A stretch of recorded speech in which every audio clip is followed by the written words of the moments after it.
cek 1 2. Lo, cek 1 2, dicoba. Cek 1 2 3, dicoba.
Cek, cek. Cek 1 2 3 dicoba. Tes. Tes 1 2 3 dicoba. Tombol. Cek.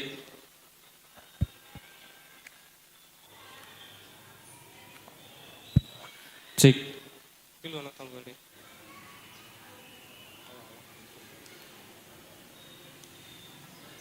Cek.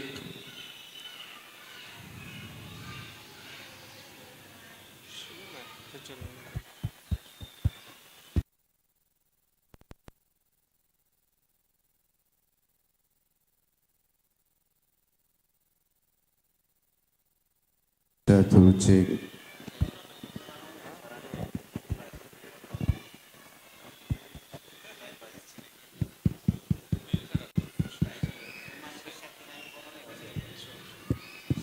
Cek 1, cek 1 2, cek 1.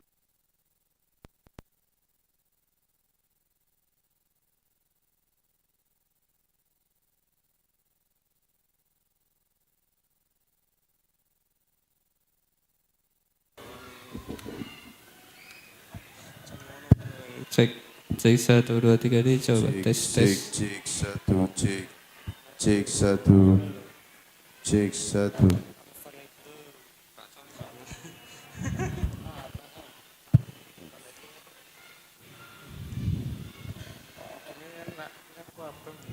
Cek.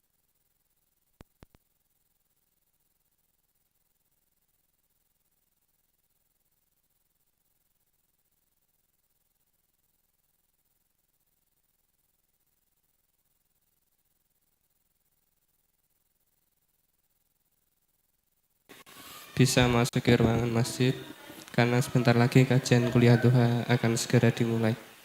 Gimana tersebut?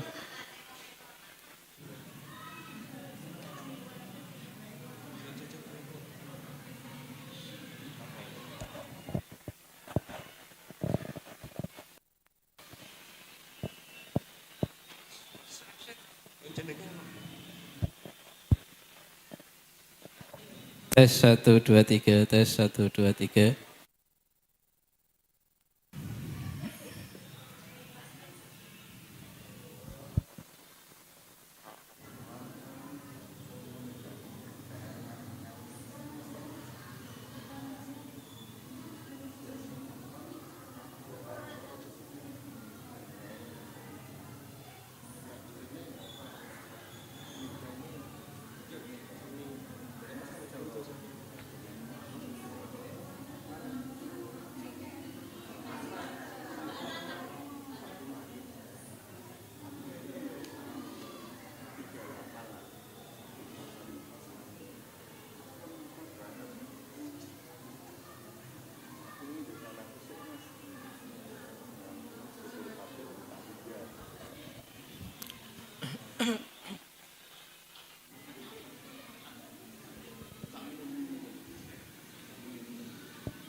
tes 1 2 3.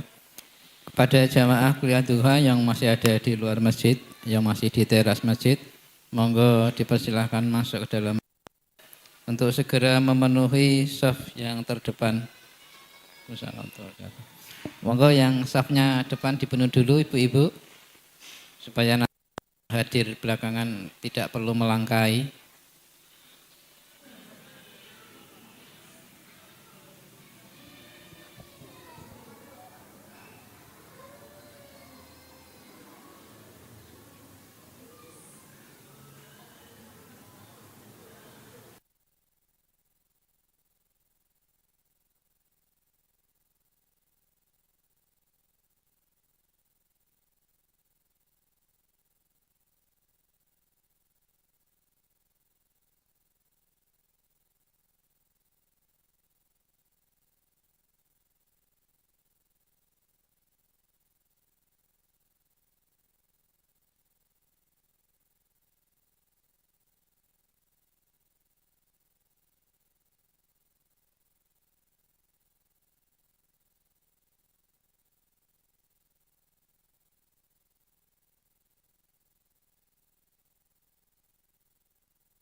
tawati sayi'atal hasanata tamhuha wa khaliqin nasa bi khuluqin hasanin. Allahumma arhamna bil Qur'an. Sadaqallahul azim wa sadaqa rasuluhul karim. Khonfidin akhwat fillah, ibu bapak dan saudara jamaah kajian duha yang dirahmati oleh Allah. Bersyukur kepada Allah Subhanahu wa taala atas seluruh limpahan karunia-Nya dari lubuk kedalaman hati yang paling dalam, sepenuh kesadaran yang kemudian dibiasakan dalam ucapan lisan dengan alhamdulillahirabbil alamin. Selanjutnya kita buktikan dengan anggota badan. Kita ini kalau dengan orang yang berjasa kepada kita, maka kita sering tidak bisa menolak. Itulah kenapa sebagian pejabat yang hutang budi dengan pengusaha, maka apapun yang diminta atau diajukan oleh pengusaha tidak bisa ditolak. Inilah pula kenapa aparat tidak segera mengambil tindakan terhadap PIK 2. Nah, tahu PIK, Bu? Nah, Partai Indah Kapuk, Pantai Indah Kapuk. Kenapa polisi tidak bisa cepat atau tidak segera bergerak untuk mengambil tindakan? Karena institusi ini hutang budi kepada PIK 2, dibangunkan kantor besar dan itu ya levelnya negara, jadi tidak sembunyi-sembunyi, terang-terangan. Jadi kalau kita itu banyak hutang budi, hutang jasa kepada seseorang, maka kita cenderung pekewuh kepadanya. Benar begitu? Nah, siapa sosok yang paling berjasa dalam hidup kita itu? Sosok salah berarti ya. Kalau manusia, maka yang paling berjasa dalam hidup kita setelah orang tua kita, ulangi, kok setelah ya? Salah berarti ya, salah lagi ini berarti ya. Yang paling melebihi jasa kedua orang tua kita, tidak lain adalah Rasulullah Muhammad sallallahu alaihi wasallam. Karena beliau orang yang mengorbankan hidupnya, waktunya, pikirannya, tenaganya, cintanya, perhatiannya, kepeduliannya, sampai tidak peduli dengan dirinya. Untuk siapa? Untuk kita umatnya. Kalau para nabi, para rasul sebelumnya punya doa-doa khusus yang diijabah oleh Allah Subhanahu wa taala dan mereka habiskan di dunia, Rasulullah itu cintanya kepada kita sehingga menyimpan doa andalan itu untuk kita umatnya saat nanti menghadapi kesulitan di akhirat. Beliau tidak menghabiskan keutamaan, keistimewaan doanya itu di dunia, tapi beliau simpan di akhirat supaya beliau diberikan hak oleh Allah untuk memberikan syafaat kepada umatnya. Riwayat yang disebutkan oleh para mubalik, para asatid tentang bagaimana kepedulian, perhatian, dan hubungan kasih sayang serta kecintaan beliau kepada umatnya. Beliau pernah bertanya, banter kan ternyata ya. Melu ngaji saya itu malah tadi.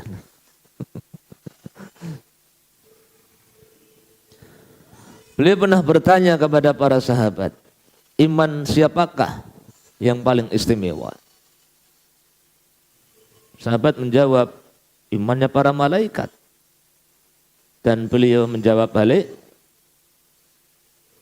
pantaslah para malaikat beriman kepada Allah. Pantas iman mereka kuat. Karena mereka melihat surga dan neraka. Bahkan sebagiannya berbicara langsung, mendengar firman Allah, perintah Allah secara langsung. Bagaimana mungkin mereka tidak beriman atau tidak kuat imannya kepada Allah?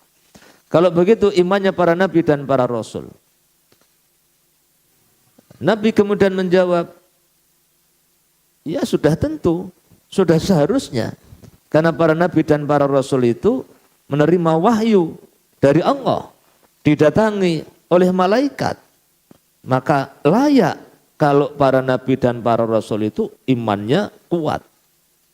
Kalau begitu kami ya Rasulullah, para sahabat, kalian juga sudah seharusnya memiliki iman yang bagus karena aku bersama dengan kalian. Lantas siapa ya Rasulullah? Orang yang imannya istimewa itu mereka yang hidup setelahku, mereka tidak pernah melihatku, mereka tidak pernah menjabat tanganku, mereka tidak pernah mendengar suaraku secara langsung, tetapi mereka beriman dengan apa yang aku bawa. Jadi kita ini salah satunya. Siapa zat yang paling berjasa dalam hidup kita? Siapa yang menghidupkan kita? Siapa yang memberikan nafas kepada kita? Siapa yang mendetakkan jantung kita? Siapa yang mengatur aliran darah di dalam tubuh kita? Siapa yang memproses makanan yang kita masukkan ke dalam perut kita? Siapa yang menjadikan kita bisa memiliki sirkulasi yang baik? Ada air yang masuk, ada air yang keluar. Ada makanan yang masuk, diproses, sebagian diserap tubuh, sebagiannya dikeluarkan. Dan begitu setiap hari. Siapa yang memberikan keluarga kepada kita? Siapa yang memberikan kebahagiaan kepada kita? Siapa yang memberikan segala macam kepemilikan yang hari ini sudah kita capai? Tidak lain adalah Allah Subhanahu wa ta'ala. Kalau kita ini pekewoh, enggak enak sama orang yang berjasa kepada kita, baru ditolong dibayari SPP. Iku semarak ke pekewoh. Asal orang itu ngomong apa saja, kita pasti ngikut. Kenapa? Pekewoh. Baru ditolong dicarikan beasiswa, padahal bukan dari orang itu. Yang ngasih itu bukan orang itu, dia hanya nyalur ke, mencarikan jalan. Bantuannya dari program PIP misalnya. Tapi sing golek ke wong kuwi. Nanti kalau wong kuwi ngundang kita mesti mangkatan. Wong kuwi digawe mangkat. Wong kuwi kerja bakti ngajak mangkat. Wong kuwi loro kudu nilai. Kenapa? Itu orang berjasa sama kita. Ada kita pernah jatuh terus ditolong orang. Kita ingat betul. Ini orang yang dulu nolong saya. Apalagi kalau bentuknya itu bantuan rutin. Kasih motor, kasih mobil. Itu sudah. Nanti pokoknya apapun yang diomong orang itu mesti benar. Itulah sebabnya kenapa sebagian orang berubah. Kenapa orang sekelas Ali Mukhtar Ngabalin bisa berubah. Kenapa Babe Haikal bisa berubah. Kenapa orang sekelas Yusril Ihza Mahindra juga bisa berubah. Saya tidak bermaksud meremehkan siapapun. Hanya saya tidak dalam posisi yang itu sehingga lebih aman. Lebih aman berarti ya. Sehingga ketika kita mendapati ada orang-orang yang berubah itu, jangan dihina, tapi kita berlindung kepada Allah. Na'udzubillah min dzalik. Ya Allah, saya berlindung kepadamu dari kondisi yang seperti itu. Babe Haikal itu kurang alim apa? Dibanding saya, dibanding kita, itu kaduan, terlalu jauh. Bisa berubah. Prinsipnya itu bisa berubah. Yang sampai hari ini tidak berubah itu ya orang seperti Ustadz Abdus Somad. Itu tidak berubah. Semoga Allah menjaga beliau. Orang seperti Habib Rizik itu tidak berubah. Paling tidak menurut cara saya memandang. Beliau tidak berubah. Prinsipnya tetap lurus, tegak. Dan setahu saya ini salah satu yang pernah mendapatkan tawaran paling tinggi. Belum ada yang lebih tinggi dari beliau. Satu orang ditawari 2T, itu kan paling tinggi.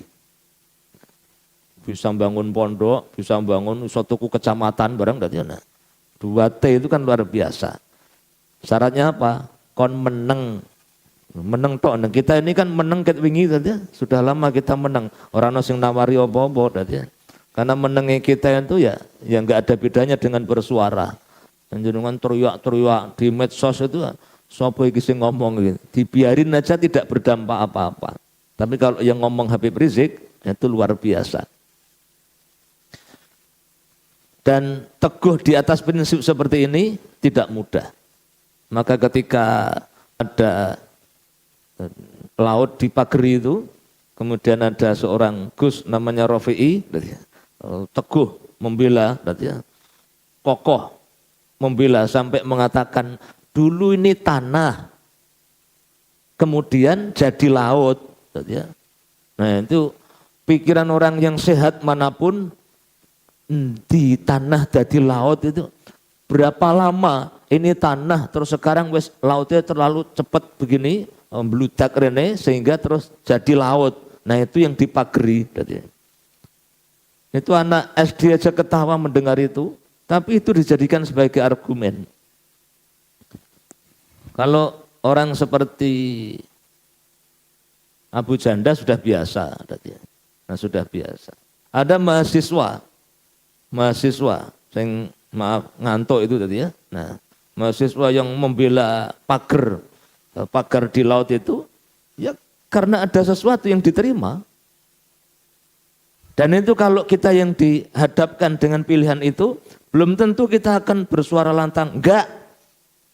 Enggak itu kan kalau 500.000 1 juta. Kalau 1 M dan jenengan dalam kondisi butuh, SPP urung bayar, kontraan utang 3 tahun, loro, ana wong nawari 1 M, tugasnya mong kon apa? Kon ngomong tok. Ngomong, ini itu memang swadaya masyarakat. Wis pokoknya nganggo, saya tadi lihat Daihatsu itu tulisannya di belakang itu bikin ketawa. Satrio Kebal Wirang. Jangan tahu Bu? Orang ngerti berarti orang wong Jawa ya. Nah. Satrio Kebal Wirang, gambare wujudnya fisiknya manusia tapi kepalanya tikus. Ya. Kebal Wirang ini maksudnya rande isin. Ya. Nah pokoknya kalau dekat dengan orang di sana itu prinsipnya satu, rai gedek, ora sah duwe isin, iki untuk oke. Nah, untuk oke. Diunak-unak ke wong sak Indonesia ora apa-apa, sing penting entuk duit oke gitu ya. Nah, itu prinsip Abu Janda. Nah, yang paling berjasa dalam hidup kita itu Allah. Yang kedua Rasulullah. Kalau kita kepada manusia yang punya jasa kepada kita sedikit saja, kita ini pekewo. Nah kepada zat yang sangat berjasa, bahkan semua sisi kehidupan kita itu jasa Allah, kebaikan Allah untuk kita. Kenapa kita tidak pekewo? Kenapa kita kalau dipanggil masih beralasan? Kenapa ketika Allah menyuruh sesuatu masih malas-malasan? Kenapa kita tidak sering mengucapkan terima kasih kepadanya? Padahal kepada orang kita begitu mudah mengucapkan terima kasih. Maka bersyukur kepada Allah Subhanahu wa ta'ala itu tanpa hitungan. Bahkan satu syukur, satu ucapan alhamdulillah harus diikuti dengan alhamdulillah berikutnya. Dan terus begitu. Bapak Ibu dan saudara yang dirahmati oleh Allah. sekarang kita berada di awal dan pertengahan bulan Sya'ban. Bulan Sya'ban itu gerbang terakhir untuk memasuki bulan Ramadan. Dan sebagaimana sudah jamak kita ketahui, Ramadan adalah momen istimewa untuk panen pahala. Bertabur keutamaan di dalamnya dan sangat disayangkan bila dilewatkan. Bagi siapa Ramadan itu istimewa? Hanya bagi orang-orang beriman. Semakin kuat keimanannya kepada Allah, semakin kuat keimanannya kepada Rasulullah SAW, maka akan semakin besar penghargaannya terhadap Ramadan.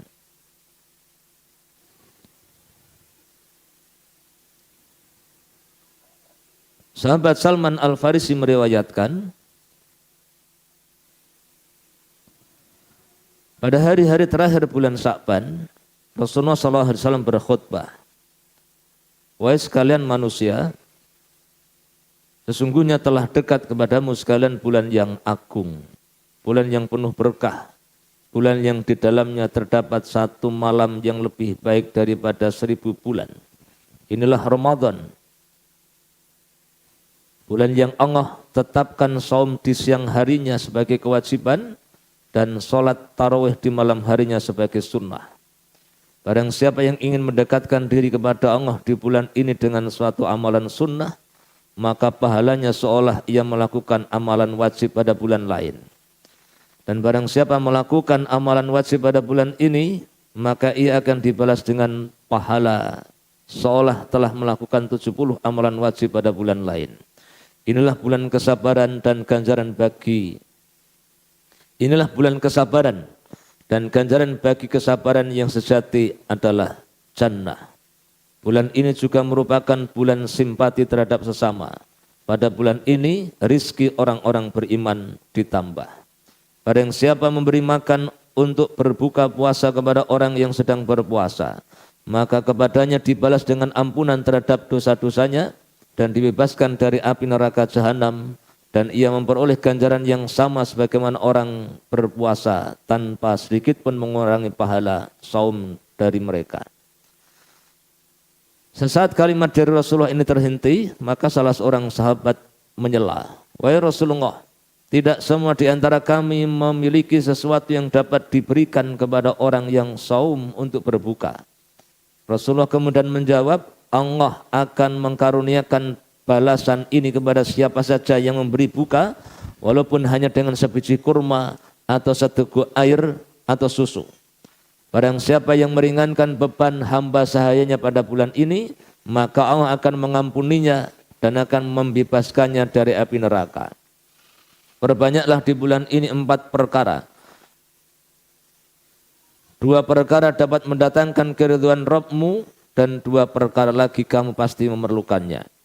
2 perkara yang pertama adalah hendaknya kalian membaca kalimat thayyibah la ilaha illallah dan istighfar sebanyak-banyaknya, dan 2 perkara berikutnya adalah hendaknya kalian memohon kepadanya agar masuk jannah dan berlindung kepada Allah dari api neraka. Dan barang siapa memberi minum kepada orang yang saum untuk berbuka, maka Allah akan memberinya minum dari telaga Haud, yang sekali minum saja ia tidak akan merasa dahaga lagi sampai ia memasuki surga." Hadis ini menurut sebagian ulama dhaif.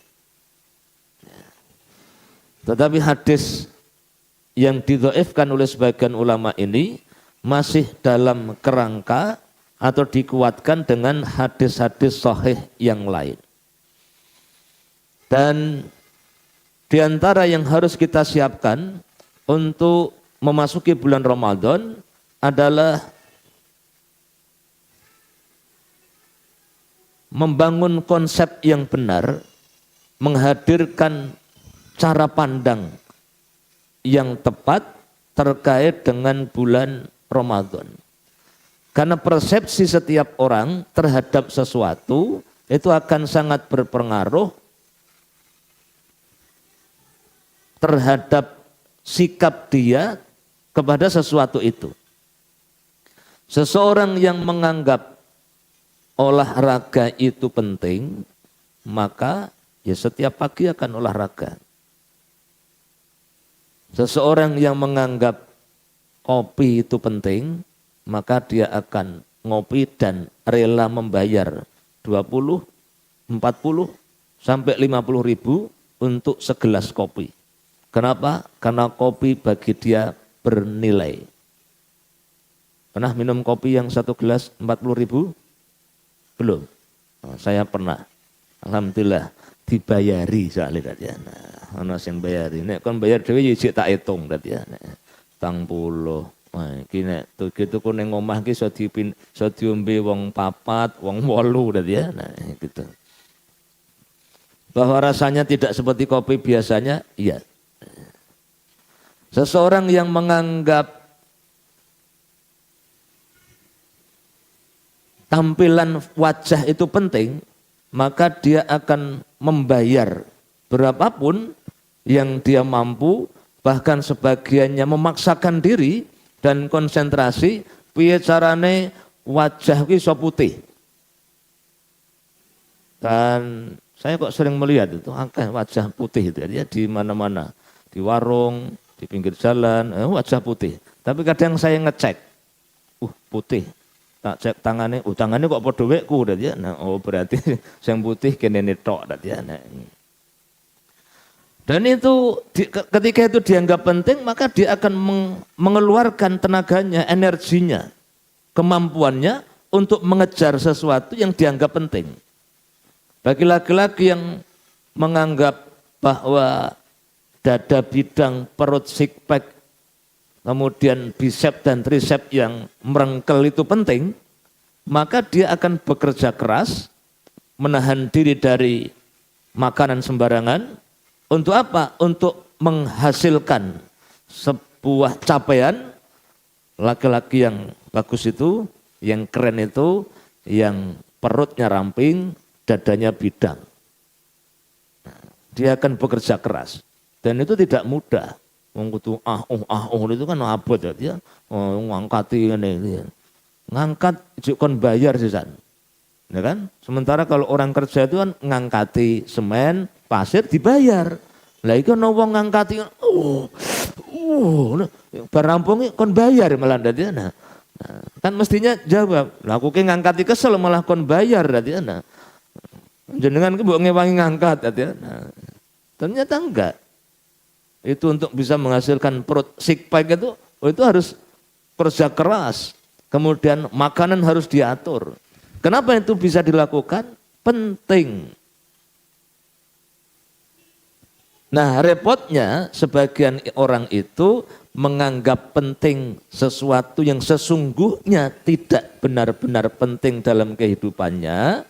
Sebaliknya, menganggap biasa saja, bahkan meremehkan sesuatu yang sesungguhnya penting dalam hidupnya. Nah, ini kan masalah. Ini namanya konsep, cara pandang. Cara pandang itu sangat berpengaruh dalam sikap. Ketika seorang istri menganggap bahwa taat kepada suami itu penting, hormat, menggembirakan, senyum di depan suami itu penting. Kenapa penting? Karena ini perintah Allah. Hadiahnya apa? Surga. Maka dia akan berusaha sebaik mungkin untuk menjaga sikap agar suaminya ridho kepada dirinya. Bahwa membikinkan kopi untuk tamu ini sebuah kebaikan. Ikramul dhuyuf bagian dari amal soleh. Tapi membikinkan kopi untuk suaminya yang memang penggemar kopi itu lebih diutamakan. Menyiapkan masakan ketika bapak ibunya berkunjung, ini bagi seorang perempuan, itu sebuah kebaikan, amal soleh. Tapi menyiapkan masakan untuk suaminya itu lebih diprioritaskan. Dengan nilai keutamaan yang lebih tinggi. Nah, kalau konsepnya sudah begitu, maka bagaimana kondisi keadaan suami, posturnya, wajahnya, kemudian tutur katanya, dan juga tebal tipis kantongnya, itu tidak akan banyak berpengaruh pada merubah sikapnya. Kenapa? Karena dia konsentrasi. Ini pintu surga. Walaupun wujudnya kok ngene iki, ini pintu surga. Maka soal wujud, soal kekurangan dan yang lainnya sebisa mungkin dia tepis. Saya tidak peduli, ya Allah, wujud suami saya seperti apa. Dia berubah, ubannya dulu itu putih, sekarang hitam. Maksudnya, nah ubane karo sing ora akeh ubane maksudnya dia. Nah, dia enom saiki kok tua, ketok mbiyen sabar saiki kok galak, itu akan bisa ditepis. Kenapa? Karena konsepnya benar. Begitu pula suami. Suami itu yang melihat bahwa istrinya itu sosok wanita yang sangat berjasa dalam hidupnya setelah ibunya. Dia yang menemaninya sejak belum berpunya apa-apa sampai punya apa-apa. Dia yang mendampingi berjuang sejak awal sebelum punya rumah sampai sekarang punya kontrakan. Dia wanita yang melahirkan anak-anaknya. Dia wanita, satu-satunya wanita yang mau mencucikan bajunya. Oh, yang lainnya ada ding laundry itu kan nanti mau juga ada dia. Yang mengorbankan waktunya, usia mudanya untuk mendampingi kita yang mungkin masih banyak kekurangan itu, sehingga dia tentu memiliki konsep yang benar bagaimana harus memberikan perhatian, kasih sayang kepada istrinya. Kalau dia bisa bersikap lembut, sopan, ramah kepada customer service di bank konvensional, maka mestinya lebih bisa dilakukan kepada istrinya. CS Bank itu kan tidak pernah nyetrika ke kelambine jenengan, gitu? Nah iya. Kenapa kalau kepada CS kok iso ramah, nah, sedangkan kepada ini istri yang di rumah kok malah cenderung ketus, gitu ya? Kenapa? Ya ada jawabannya sih. Aku sering ketemu Pak, dan itu kan nggak anyar, gitu ya. Nah, itu namanya tertipu, gitu ya. Kita sampai lupa. Nah, saya ngomong begini itu karena punya ya. Nah, konsep kita terhadap Ramadan itu harus disempurnakan. Oh, jamnya ternyata bikin masalah ternyata itu. Ya sudah, biarkan saja.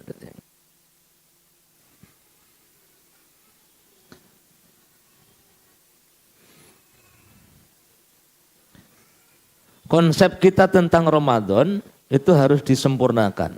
Atau mungkin sebagiannya bagi sebagian orang harus diluruskan. Ramadan itu bulan utama. Ramadan itu bulan kasih sayang. Ramadan itu bulan berlimpah pahala. Ramadan itu bulan di mana kita, amalan kita dilipat gandakan pahalanya. Ramadan itu bulan diturunkannya Al-Quran. Padahal Al-Quran adalah firman Allah. Maka Ramadan diistimewakan oleh Allah Subhanahu wa ta'ala. Jadi Ramadan itu kesempatan, bukan kesusahan, bukan penyiksaan, bukan dipenjarakan. Ramadan itu kabar gembira. Nah, mestinya ini yang kita bangun. Dalil-dalilnya terlalu banyak. Kita sudah yakin Al-Quran itu benar dan itu keyakinan yang benar.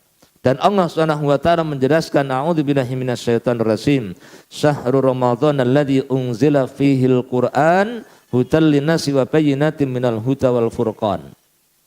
Bulan Ramadan adalah bulan yang di dalamnya diturunkan permulaan Al-Quran sebagai petunjuk bagi manusia. Ibnu Katsir rahimahullah menafsirkan ayat ini dengan mengatakan, dalam ayat ini Allah memuji bulan puasa, yakni bulan Ramadan dibanding bulan-bulan lainnya. Allah memuji demikian karena bulan ini telah Allah pilih sebagai bulan diturunkannya Al-Quran. Sebagaimana pula pada bulan Ramadan inilah Allah telah menurunkan kitab ilahiyah lainnya kepada para nabi alaihimussalam. Setan-setan dibelenggu, pintu neraka ditutup, pintu surga dibuka ketika Ramadan tiba. Ini sudah terlalu sering kita dengar. Ya kan, setiap Ramadan kita dengar. Tapi sepertinya kok hanya seperti berita itu loh, yang lewat dan kemudian tidak berdampak apa-apa pada kita. Padahal yang mengatakan ini manusia yang paling terpercaya, yang tidak pernah berbohong selama hidupnya. Idza jaa Ramadan futihat abwabul jannah wa ghuliqat abwabun nar wa suffitatis syayatin. Apabila Ramadan tiba, pintu surga dibuka, pintu neraka ditutup dan setan dibelenggu. Hadis riwayat Bukhari, Muslim dari Abu Hurairah. Hadis yang diriwayatkan oleh dua perawi hadis yang paling kuat, oleh yang diakui oleh semua muslimin kecuali Syiah. Al-Qadhi Iyad mengatakan hadis di atas dapat bermakna terbukanya pintu surga dan tertutupnya pintu jahanam dan terbelenggunya setan-setan sebagai tanda masuknya bulan Ramadan dan mulianya bulan tersebut. Juga dapat bermakna terbukanya pintu surga karena Allah mudahkan berbagai ketaatan pada hambanya di bulan Ramadan seperti puasa dan sholat malam. Hal ini berbeda dengan bulan lainnya. Di bulan Ramadan orang akan lebih sibuk melakukan kebaikan daripada kemaksiatan. Inilah sebab mereka dapat memasuki surga dan pintunya. Sedangkan tertutupnya pintu neraka dan terbelenggunya setan, inilah yang mengakibatkan seseorang mudah menjauhi maksiat ketika itu. Saya sudah membuktikan atau mendapat keterangan data yang bisa dijadikan sebagai bahan pertimbangan atau keterangan. Dalam sesi ruqyah, saya pernah meruqyah anak muda di bulan Ramadan di 10 hari terakhir. Kita bikin sholat malam, jadi habis isya itu sudah tarawih, kemudian tidur di malam-malam yang diyakini ganjil. Di situ beberapa orang, yaitu 7 sampai 10 orang bersama dengan saya, kemudian jam 3 bangun, wudhu, terus sholat. Ya, mau disebut sholat apa, ya, pokoknya sholat di waktu malam. Kemudian jam 4 kurang seperempat kita selesaikan, terus persiapan sahur. Di malam 23 ada satu anak, ini usia 20-an lah gitu.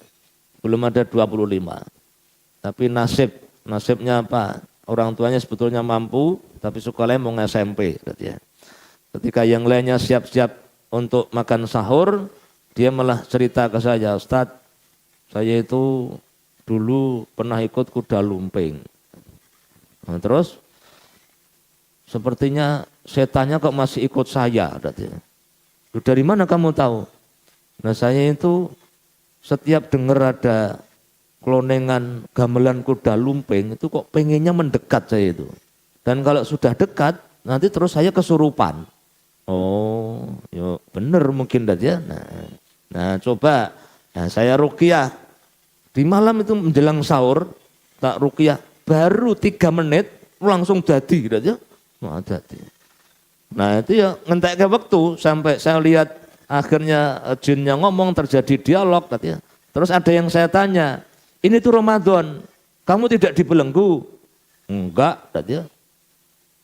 Loh terus? Ya cuman tenagaku lemah gitu aja. Oh, ini kan data, katanya ini data. Terus dia keluar, besok 2 malam berikutnya, malam ganjil lagi, itu belum saya ruqyah. Jadi baru selesai sholat, yang lainnya siap-siap, dia diem aja. Orang salam, berarti salam rakaat terakhir, tahiyat terakhir, orang salam, meneng we. Tak, bangun. Malah ngerti-ngerti, dadi. Oh, teko meneh. toko mainan. Dan itu sampai 4 kali. Sampai 4 kali. Macam-macam, ono sing monyet, ono sing macan, ono sing macam-macam. Ono yang laki-laki, ada yang perempuan, ada yang suami istri. Nah itu tuh nek di total itu ya kira-kira 12 lah gitu ya. Nah, jadi 12 itu pada keluar. Dan mereka menjelaskan ketika kamu pimpinannya, bukan, suruh ke sini pimpinanmu. Enggak berani. Loh kenapa? Powernya lemah. Ngerti power barang tadi ya? Powernya lemah. Loh kenapa kok lemah? Ini Ramadan. Nah, besok kalau setelah Ramadan, mungkin dia berani. Ngomong gitu ya tadi ya. Nah. Jadi setan dibelenggu menurut keterangan ini loh ya. Menurut keterangan makhluk ini bukan secara zahir kemudian mereka terbelenggu. Tapi memang kekuatannya melemah. Tapi ternyata masih ada orang bisa kesurupan di bulan Ramadan. Kenapa? Ya karena memang dulu sudah pernah mengikat kerjasama yang tidak baik. Punya ikatan khusus dalam sesi acara kuda lumping. Nah, konsep seperti ini, pintu surga dibuka, pintu neraka ditutup, sehingga orang secara umum itu tergerak untuk melakukan kebaikan. Kemudian terdapat malam yang penuh kemuliaan dan keberkahan pada bulan Ramadan, ada di ujung atau di 10 hari yang terakhir itu satu malam yang lebih baik daripada 1000 bulan, yang amal soleh ketika itu dilipat gandakan seolah-olah dilakukan selama 83 tahun. Bagaimana konsep ini, keterangan ini tidak berpengaruh kepada orang-orang yang beriman? Maka sebesar apa pengaruhnya? Ya sebesar imannya. Apakah kita akan mengejar Lailatul Qadar atau tidak? Itu tergantung atau bergantung kepada seberapa besar keyakinan kita terkait dengan Lailatul Qadar itu. Jika Ramadan itu diibaratkan sebuah perlombaan, hadiahnya apa?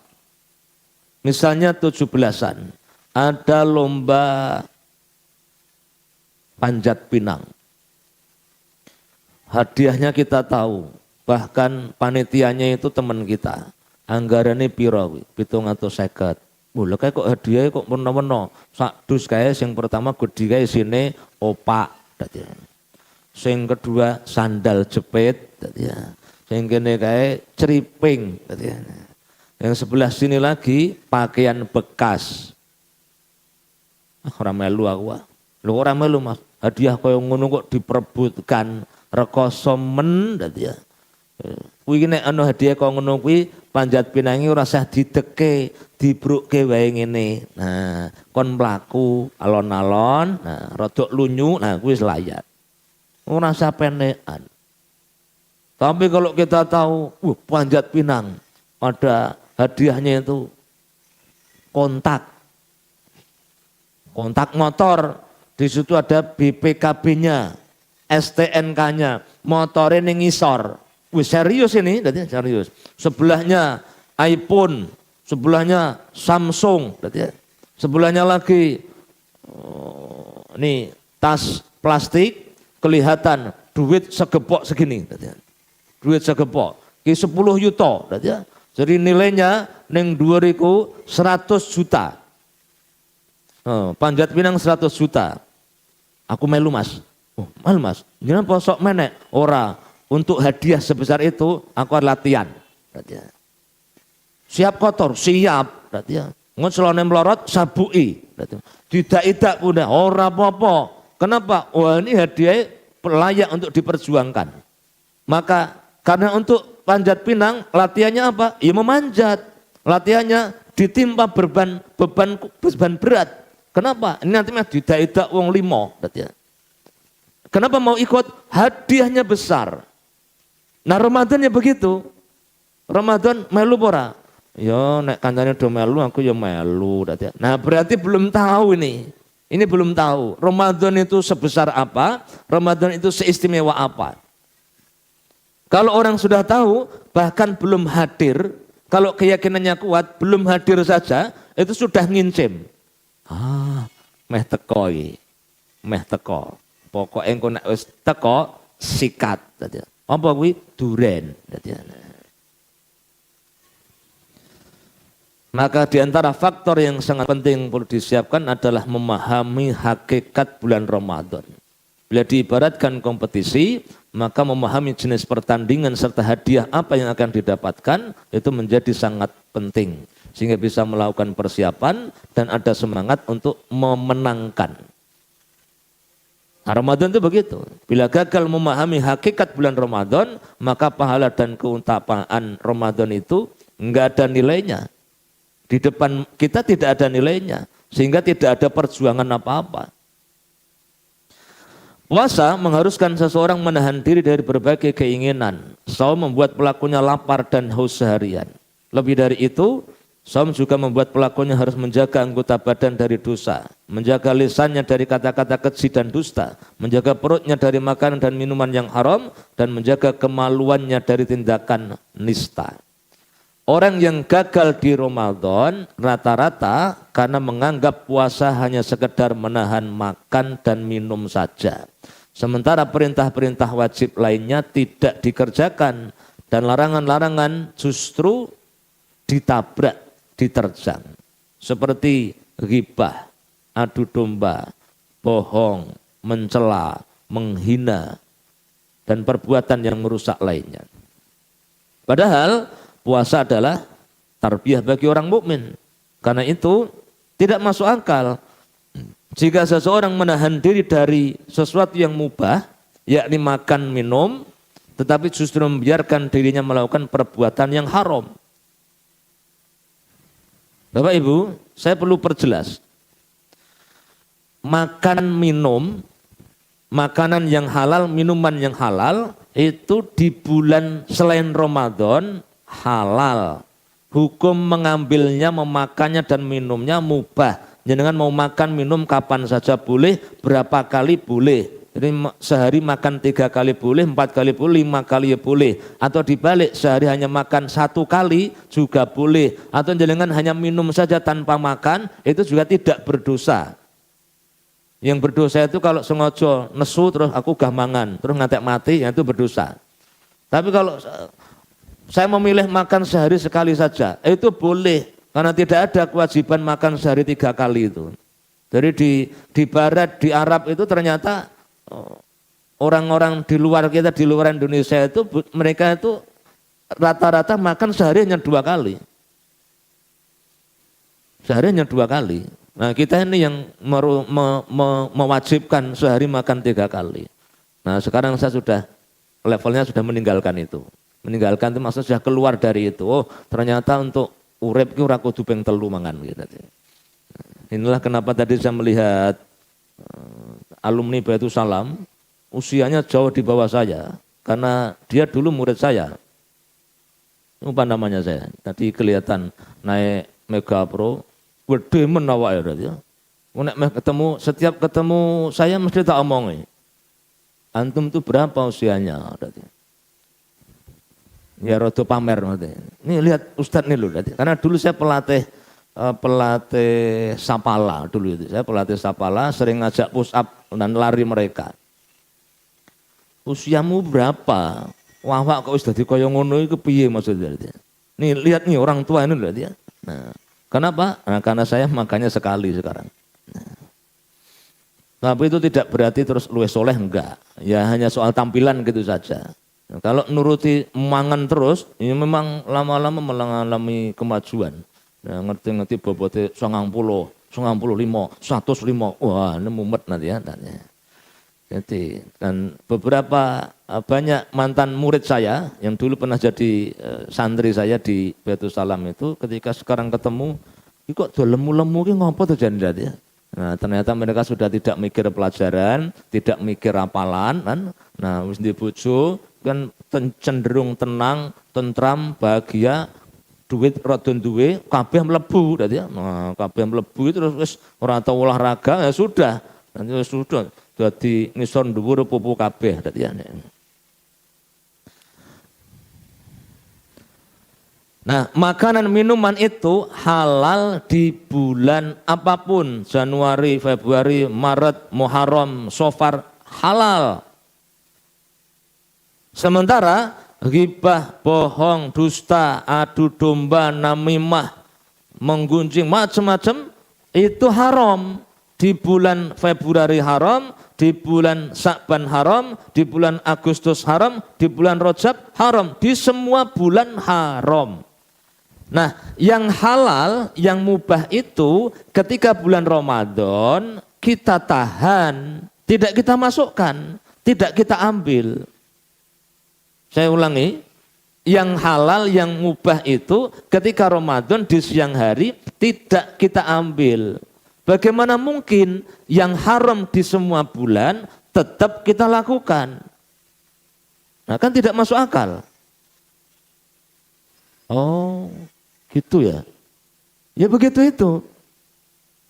Sehingga ketika konsentrasi orang terkait puasa itu hanya menahan makan dan minum saja, ya belum akan dapat kebaikan yang banyak. Dia baru levelnya menggugurkan kewajiban. Walaupun itu sudah berat ya. Sudah berat. Pokoknya ngomong sembarangan, yang penting poso. Itu ya sudah berat.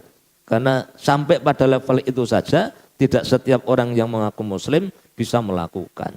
Nah, tapi kita belajar untuk terus meningkatkan kualitas. Maka mengetahui hakikat Ramadan sedari dini itu sangat penting agar kita tidak gagal memahami Ramadan. Selain itu, memahami ilmu fikih terkait puasa itu juga tidak kalah penting agar puasa kita tidak sia-sia. Jangan sampai sudah masuk hari ke-20 masih bahas iki batal pora, telat ya.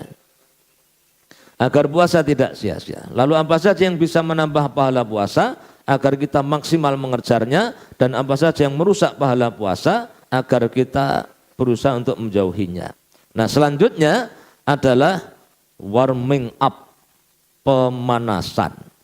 Melazimi ketaatan yang akan dilakukan selama Ramadan di bulan Sya'ban. Seperti membaca Al-Quran, sholat tahajud, sedekah, dan puasa itu sendiri. Karena mesin atau kendaraan yang tidak dipanasi itu sok kaget, down, bila tiba-tiba diajak melaju kencang. Motor ge urip langsung digas. Itu.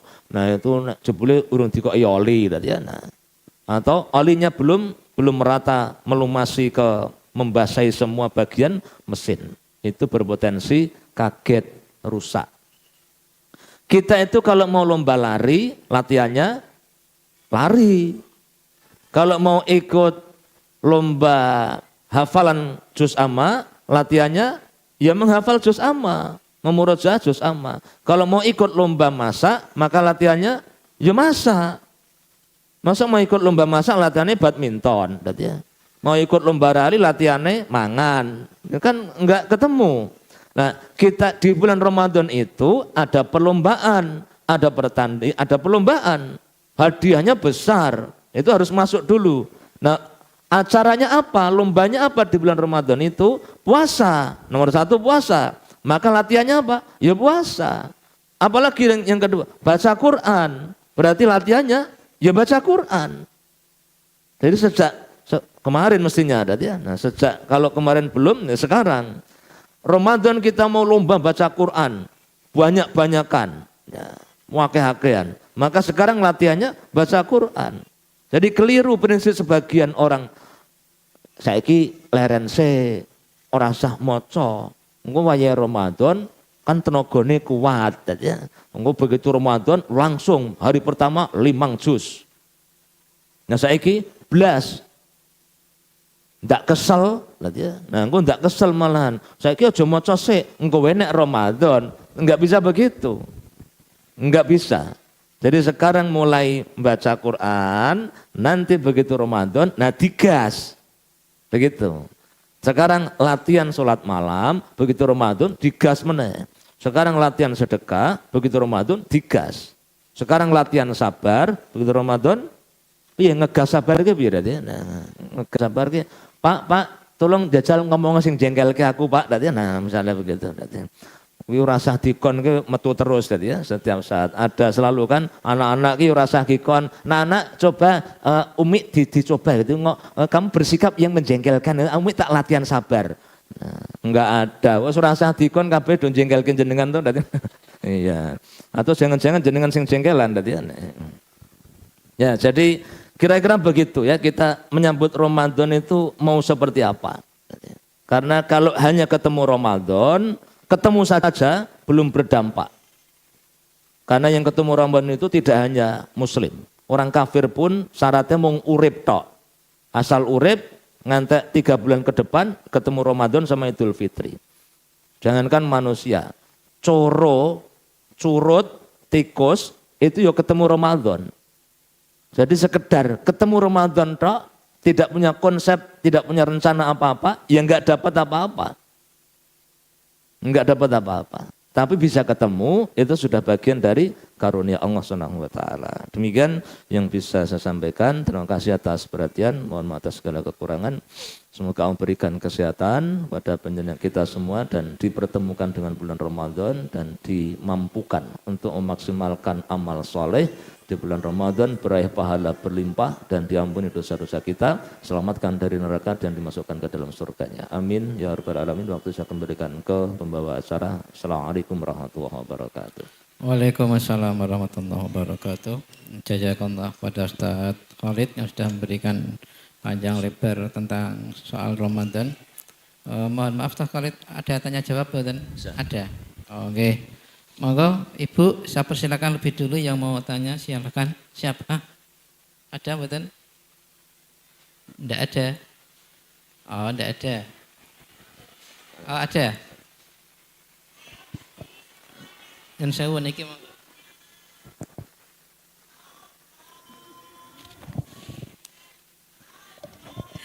Assalamualaikum warahmatullahi wabarakatuh. Waalaikumsalam warahmatullahi wabarakatuh.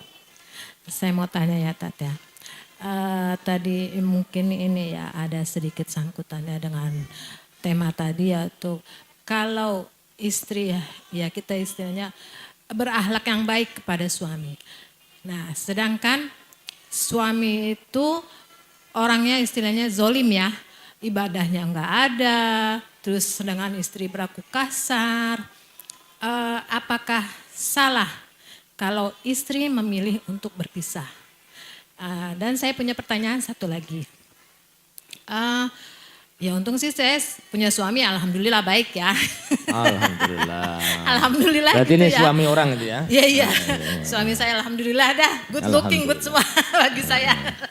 Alhamdulillah. Walaupun kantongnya nggak good ya, tapi alhamdulillah disyukuri.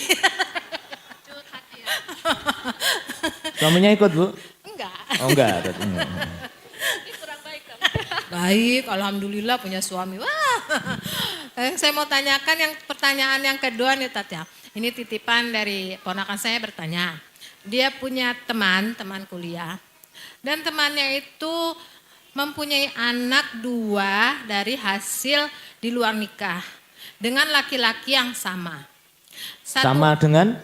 Dengan laki-laki yang sama. Oh 2 itu dari satu laki-laki.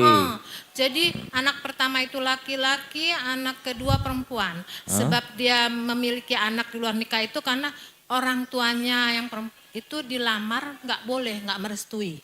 Oh. Dan saya ingin tanyakan itu saudara anak yang dari laki-laki itu kan satu laki-laki itu perempuan.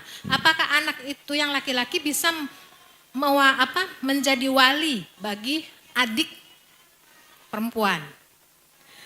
Itu yang saya pertanyaan. Karena kan bernasabnya sama ya, nasabnya ibunya kan Tat. Itu saja yang mau saya pertanyakan. Terima kasih atas jawabannya. Assalamualaikum warahmatullahi wabarakatuh.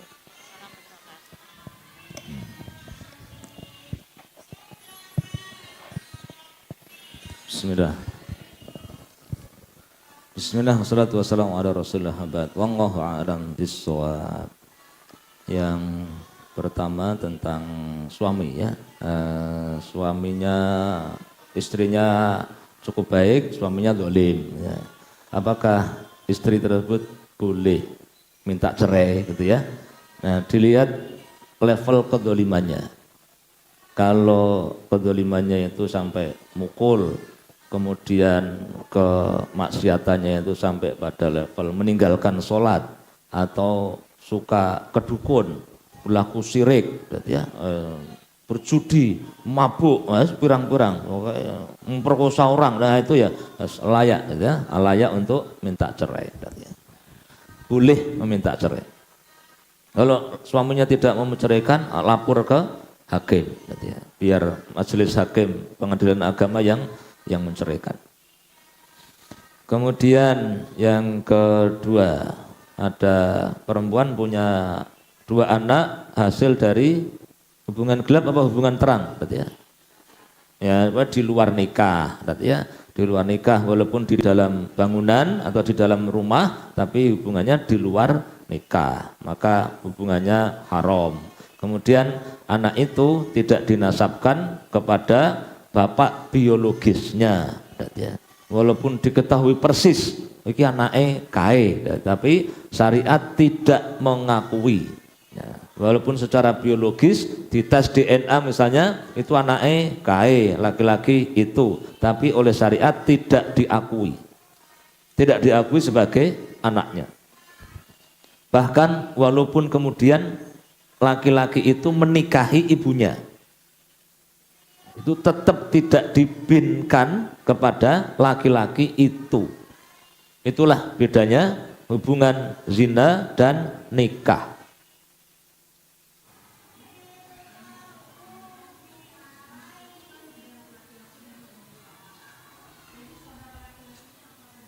Nah ya ini mau jawab itu udah ya. Nah iya udah ya. Ya kan pertanyaan tadi itu toh. Nah iya itu mau jawab itu udah ya. Iya.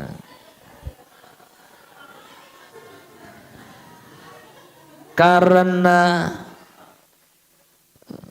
anak ini dua-duanya lahir tanpa bapak yang jelas, dia dinasabkan kepada ibunya, maka yang menjadi wali bagi anak perempuan itu langsung ke wali hakim. Langsung ke wali hakim. Ya. Wallahu a'lam bishawab, itu yang saya ketahui sampai sekarang. Jadi anak yang tidak punya bapak atau hasil dari hubungan zina, anak ini tetap haram, tetap halal, bukan anak haram, berarti ya. Dia lahir tanpa membawa dosa, bapak dan ibunya yang berdosa, dan tidak ada alasan apapun, dilamar boleh, dilamar tidak boleh, dengan alasan tidak boleh kemudian memproduksi anak, itu enggak, tetap haram hukumnya. Bahwa orang tuanya mungkin berpotensi punya kesalahan, iya, sampai menjadi sebab anaknya melakukan zina, orang tuanya salah, tapi tetap sepasang laki-laki dan perempuan ini tidak punya alasan yang dibenarkan untuk melakukan perbuatan zina. Jadi anak perempuan itu nikahnya langsung ke wali hakim. Wallahu a'lam. Ada lagi? Ada lagi Bu atau cukup? Cukup. Ampun.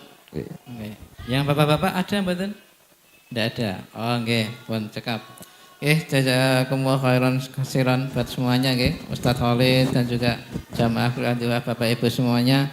Dan terima kasih atas keistiqomahan jenengan sampai saat ini masih tetap rajin mengikuti kajian Kuliah Duha bersama kami. Kami atas nama tim Kuliah Duha dan juga Takmir Masjid, mohon maaf bila ada salah dan khilafnya, dan mohon untuk tidak lupa mengikuti channel kami Nurin Peduli di YouTube untuk subscribe dan like-nya nggih Bapak Ibu. Sekian dari kami, kita akhiri dengan hamdalah dan doa kafaratul majelis. Alhamdulillahirabbil alamin, subhanakallahumma wa bihamdika asyhadu alla ilaha illa anta astaghfiruka wa atubu ilaik. Bila taufiq wal hidayah. Wassalamualaikum warahmatullahi wabarakatuh.